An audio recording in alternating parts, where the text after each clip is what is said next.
పల్నాటి వీర చరిత్ర 12వ శతాబ్దం మధ్యలో అనుగురాజు కొడుకైన నలగామరాజు పల్నాడు పాలిస్తున్నాడు. ఆయనకు నరసింగరాజు, మలిదేవరాజు సవతి తమ్ములు.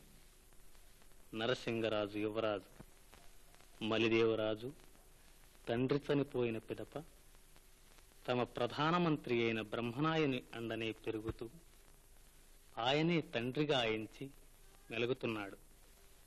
పలనాటి సీమలో బ్రహ్మనాయుని మాటే శాసనం. కాని నాయకురాలనే నాగమ్మ ఆ సీమలో గొప్ప శ్రీమంతురాలు. అనుగురాజు కాలములోనే ఆమె పలనాటి మంత్రాంగములో కాలు పెట్టింది.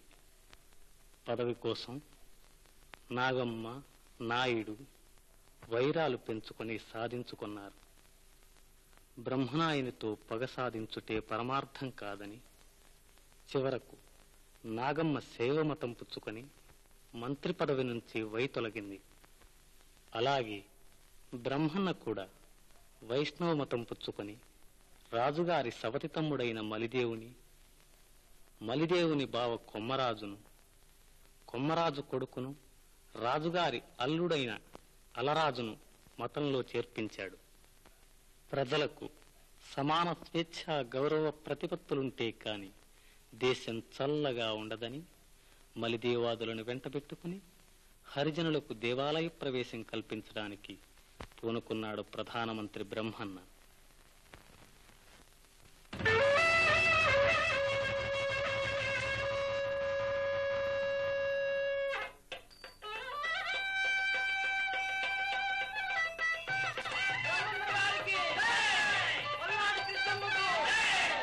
జగత్తంతా విష్ణుమయమని బోధించిన ఈ పవిత్ర భూమిలో బ్రాహ్మణులు, క్షత్రియులు, వైశ్యులు, శూద్రులు, పంచములు అని ఈ భేదాలెందుకు చెప్పండి నాయన? మనకు మధ్య, మనకు దేవుడికి మధ్య ఈ తెరలెందుకు చెప్పండి? దేవాలయ ప్రవేశం కొందరికి నిషేధించటం పాపం కాదు, దేవుణ్ణే వినివేయటం కాదా? ఈ తెరలు పోయేంత వరకు మనకు స్వేచ్ఛ, ఈ దేశానికి శాంతి లేదు. ఇంతవరకు సాటి మానవుల్లో మనం కొందరికి చేస్తూ ఉన్న అన్యాయం అవతలించుకునే అవకాశం నేడు మనకు లభిస్తూ ఉన్నది. ఈనాటి నుండి మనదందరిది ఒక్కటే జాతి, ఆంధ్రులం. ఒక్కటే ఆదర్శం, సర్వాంధ్ర సౌభాగ్యం. హరిసేవ, హరిజన సేవ. ఈ ధర్మ సాధనకే చెన్నకేశవుడు తన సాన్నిధ్యాన్ని సర్వమానవులకు ప్రసాదిస్తున్నాడు. కన్నులారా దర్శించండి, సేవించండి. రండి నాయనా, రండి రండి. జై చెన్నకేశవ! జై చెన్నకేశవ! జై జై చెన్నకేశవ! జై జై చెన్నకేశవ! బ్రహ్మన్న గారికి జై! పల్నాడు కృష్ణన్నకు జై! జై చెన్నకేశవ! జై జై చెన్నకేశవ! బ్రహ్మన్న గారికి జై! పల్నాడు కృష్ణన్నకు జై!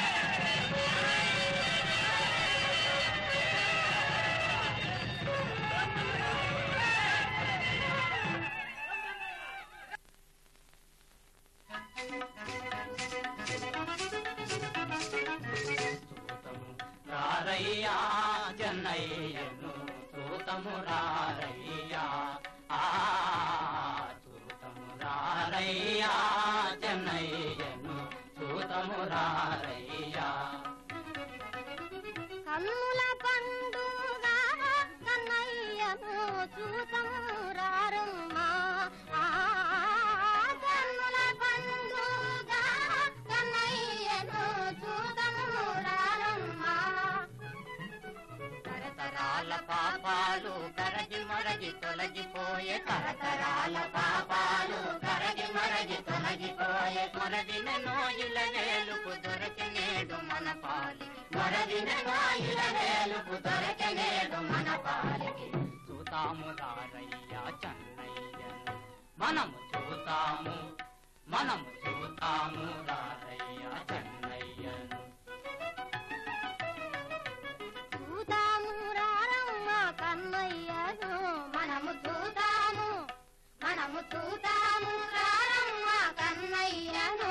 లేలు చల్లన్ని సామిని ఎల్లలో కాలేలు చల్లన్ని సామిని కళ్ళలో పెట్టుకొని కాపాడమందాము, కళ్ళలో పెట్టుకొని కాపాడమందాము. చూతము రారయ్యా చెన్నయ్యను, చూతము రారయ్యా, చూతము రారయ్యా చెన్నయ్యను, చూతము రారయ్యా. దర్శనమాయనుగా సామి, దర్శనమాయనుగా మా జన్మ తరించెనుగా, జన్మ తరించెనుగా. స్వామి దర్శనమాయనుగా. చంద్రుడు మముదయా దూచెనుగా, పొన్నలు పువ్వులు పూచెనుగా. చంద్రుడు మముదయా దూచెనుగా, పొన్నలు పువ్వులు పూచెనుగా. వెన్నుని చూచిన మా కన్నులలో, వెన్నుని చూచిన మా కన్నులలో పున్నమి వెన్నెలగా చెనుగా, పున్నమి వెన్నెలగా చెనుగా. దర్శనమాయనుగా సామి, దర్శనమాయనుగా. చంద్రవంక జాలువార నాగులేరు పొంగార, చంద్రవంక జాలువార నాగులేరు పొంగార. మలనాడే చెలయేరై పరవటించగా, మలనాడే చెలయేరై పరవటించగా.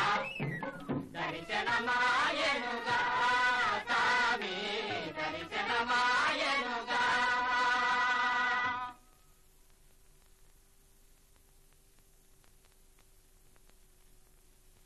ఈనాటికి నా జన్మ తరించింది నాయన.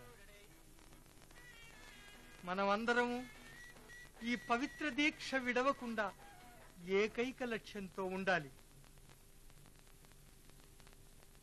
ఈ మహాశయాలకు చిహ్నంగా తరతరాలుగా హరిజనులకు మనం చేస్తూ ఉన్న పాపాలకు పరిహారంగా కన్నమదాసును సేనానిని చేసి స్వామి సేవకు అర్పణ చేస్తున్నాను.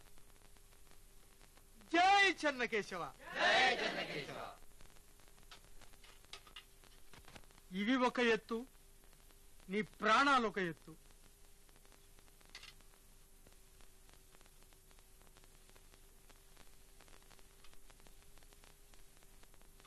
దేశాన్ని, కేశవుణ్ణి మరవకుండా సేవించు, తరించు.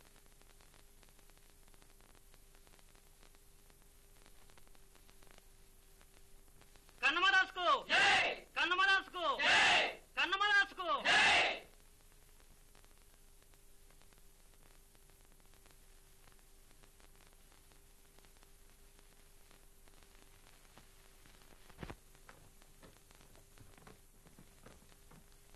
జయము యువరాజా. ఏం వీరారెడ్డి, బ్రహ్మన్ గారు ఏం చేశారో విన్నారా? విన్నా. అయితే ఈ దుర్మార్గం జరగవలసిందేనా? నామాలు పెట్టగానే పిల్లి బెబ్బులవుతుందా యువరాజా? మాట చెల్లుతుందా? మాతో సమాన స్కందన చేస్తాడు బ్రహ్మన్న. మమ్మల్ని అవమానిస్తాడుగా. తొందరపడకు వీరారెడ్డి, మహారాజు గారితో ఆలోచిద్దాం. లాభం లేదు యువరాజా. మహారాజు గారు ఉన్నారని, యువరాజులు మీరున్నారని వారికి లక్ష్యం ఉంటే బ్రహ్మన్న గారు ఈ పని చేస్తారా? మా గౌరవాలు తారుమారు చేస్తారా? అవును యువరాజా, మా గౌరవం నిలబెట్టే వరకు ఎత్తిన కత్తులు దించం. జై మల్లికార్జున. జై మల్లికార్జున. అవును, మీరు కాదనలేరు కనుకనే వారికి ఆ నిరంకుశాధికారం. బ్రహ్మన్న గారంటే మాకు భయం లేదు, వారితో పని లేదు. మాలలు తాను పల్నాటిని ఎట్లా పరిపాలిస్తారో చూస్తా. జై మల్లికార్జున. వీరారెడ్డి, బ్రహ్మన్న గారిని ఎదిరించి సాధించటం అంత సులభం కాదు. ఈ విషయం నాగమ్మతో ఆలోచించేద్దాం. గామాలపాడు ప్రయాణానికంటా సిద్ధం చేయి.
కరుణానిధి నీ కనులను కంట, కరుణానిధి నీ కనులను కంట, కాలానలసి కాదేనిక జాని వెవరవజా దేవా.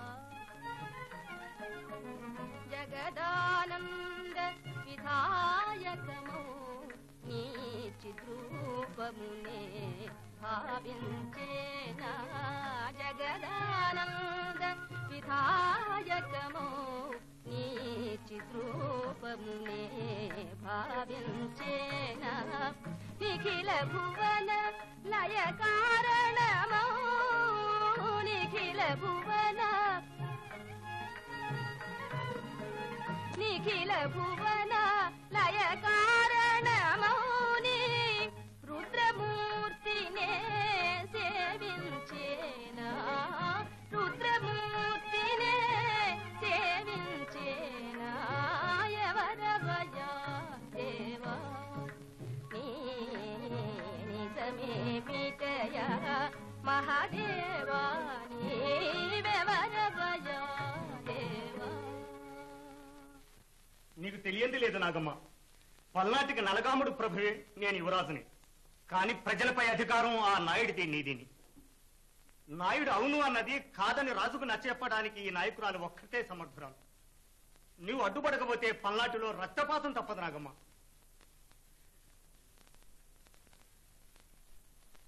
ఇంతవరకు చేసిన సేవలు, పొందిన గౌరవాలు చాలు. ఇక ఈ జీవితం ఇలా ఈశ్వర సేవలో వెళ్ళమారిపోని. నా జీవితం అంతా బ్రహ్మన్న మీద కత్తి సాధించడానికేనా? కాదు నాగమ్మ, ముమ్మాటికి కాదు.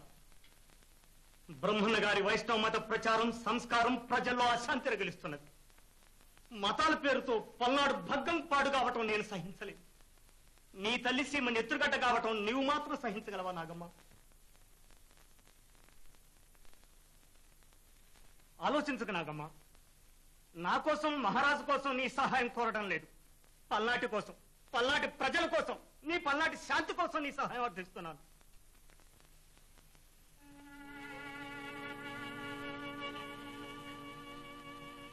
పల్నాటి కోసం,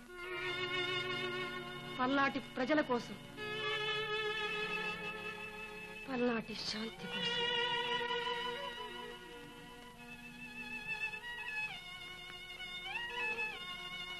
వస్తాను నరసింగ.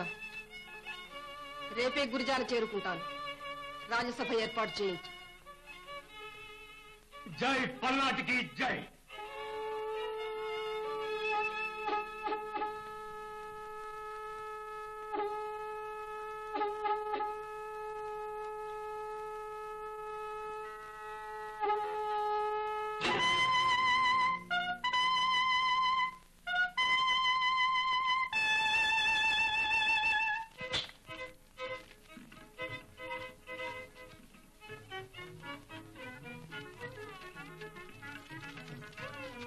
మహాదేవా, మరచిపోతున్న లౌక్య ప్రకృతిలోకి మళ్లీ నన్ను దించుతున్నావు ప్రభు.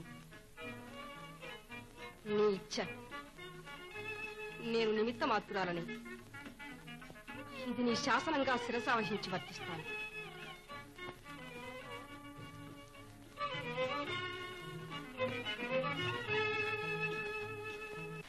సావధానులై ఆలోచించండి.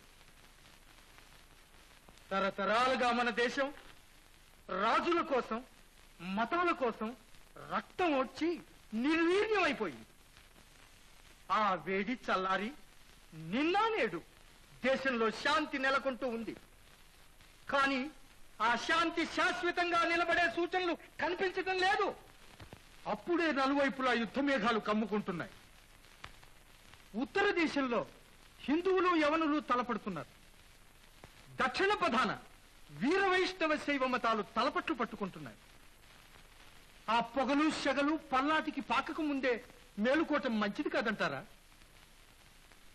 కుల భేదాలు, మతవాదాలు పోతేనే గాని ఈ దేశానికి శాంతి లేదని విశ్వసించాను, ప్రబోధించాను, అనుసరించాను. ఇది విప్లవ ప్రచారం అంటారా? ఇప్పటికీ ప్రజాశాంతి కోసం కాదంటారా? కాదు, ప్రజాశాంతి కోసం కాదు.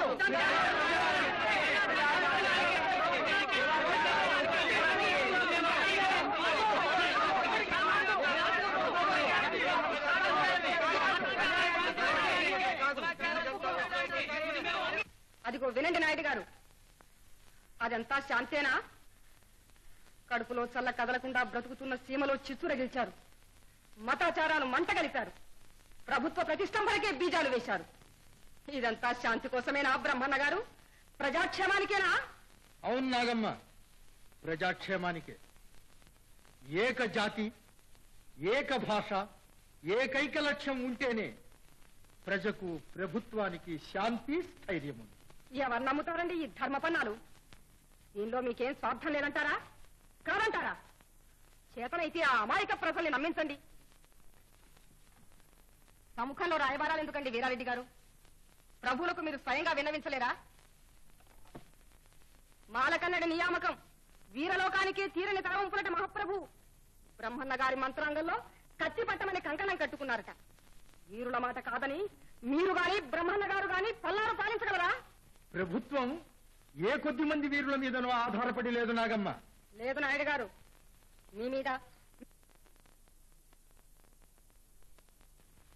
మీ అహంకారానికి